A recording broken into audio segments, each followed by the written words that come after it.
আসসালামু আলাইকুম ওয়া রাহমাতুল্লাহি ওয়া বারাকাতুহু। ওয়ালাইকুম আসসালাম ওয়া রাহমাতুল্লাহি ওয়া বারাকাতুহু। না, জি, আলহামদুলিল্লাহ, আমরা সুযোগ করে দেওয়ার জন্য জাযাকুমুল্লাহু খায়রান। আমার কোয়েশ্চেন হচ্ছে জাকাত সম্পর্কে। আমার এক বোনের আহ, তার ভাই মারা গেছে। তা উনি হচ্ছে জাকাতের টাকা উনি বাংলাদেশে পাঠায় দিছে।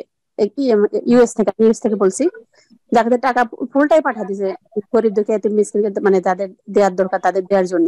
কিন্তু উনি কিছু টাকা দেওয়ার পরে উনি মারা গেছেন। ফার্স্ট রোজার দিনই মারা।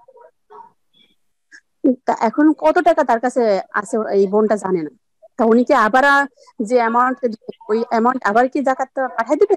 ওনার জাকাত হয়ে গেছে, অথবা যে লোকটা মারা গেছে ওয়াইফ ছেলে মেয়ে কেউ নাই, ওই লোকটা অনেক টাকা রয়েছে ওখানে, নাকি যে টাকা পাঠাইছে সেই পরিমাণ টাকা নিয়ে উনি আবার জাকাত দিবে, নাকি ইনি নিজে থেকে রোজ থেকে টাকা পাঠাই দিবে? এই কোশ্চেন। জি, জি, জি।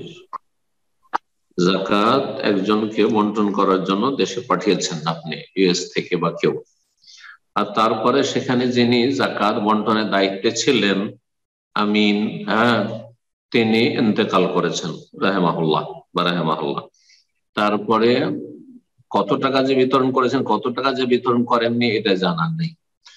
যদি এই ক্ষেত্রে অনুমান করা সম্ভব হয় যে আনুমানিক সে একটা আইডিয়া দিয়েছিল যে এত টাকা বিতরণ করা হয়েছে, তাহলে সেটা ধরতে পারে। আর যদি কোনো কিছু জানাই নেই যে বিতরণ করেছে করেনি, কিছুই জানা নেই, তাহলে সতর্কতামূলক আপনি পুনরায় জাকাত দিয়ে দিবেন। এই ক্ষেত্রে আরেকটি কথা বলবো যে টাকাটা জাকাত বিতরণের জন্য পাঠিয়েছেন, সেটি তো আমানত তার কাছে। তিনি যদি আলাদা করে সেটা না রেখে নিজের টাকার সাথে একসাথে মিলিয়ে নেন, তাহলে তিনি কাবিরা গুনাহ করেছেন, বান্দার হক নষ্ট করেছেন, আমানতে খেয়ানত করেছেন, তিনি আল্লাহর কাছে তার পকড়াও হবে। সুতরাং তার যারা নিকট আত্মীয় রয়েছে তাদেরকে বলবো যে তারা যেন তার পক্ষ থেকে সে টাকাটা আর ধন সম্পদ থেকে নিয়ে জাকাত হিসাবে বিতরণ করে দেন।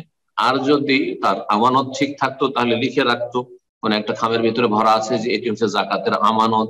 আর ইন্তেকালের পরে যখনই খুলে দেখতো যে এটা আমানতের টাকা, জাকাত বিতরণের জন্য অমুক দিয়েছে, সুতরাং সেই টাকাটা যা সেখান থেকে বিতরণ করেছে বাকিটা সেখানে জমা আছে, তাহলে সহজ বিষয় ছিল। তার ছেলে মেয়ে না থাক, তার বাপ ভাই আছে, তারা হচ্ছে তার ওয়ারিস। যারা তার ওয়ারিস তাদের দায়িত্ব হচ্ছে এই বিষয়টি সন্ধান চালানো, কত টাকা তিনি জাকাত বিতরণ করেছেন আর কত টাকা তার আমানত এখন জমা আছে কোথায়। আর সেটা অত্যন্ত জরুরি। আর নিজের টাকার সাথে জাকাতের টাকাকে মিশিয়ে রেখে নেবে, তার কাছে আমানত পাঠিয়েছে, হারাম, এই নাজায়েজ কাজ করেছে। আল্লাহ মাফ করেন এবং আল্লাহ রাব্বুল আলামিন যারা বেঁচে আছেন তাদেরকে সংশোধনের তৌফিক দান করেন। আর আপনাকে বলবো, বা যিনি জাকাত পাঠিয়েছেন তার কাছে, তাকে বলবো যে তিনি যদি কোন রকমের হদিস না পান যে জাকাতের বিতরণ হলো কি হলো না, তাহলে ইহতিয়াতান, সতর্কতামূলক পুনরায় জাকাত আদায় করে দেবেন, আল্লাহ বরকত দেবেন। মা নাকাসা মালুন মিন সাদাকা, নবী সাল্লাল্লাহু আলাইহি ওয়াসাল্লাম বলছেন যে সাদাকা, জাকাত দিলে, দান খেরাত করলে টাকা পয়সা কমে না, বরং বেড়ে যায়। জি।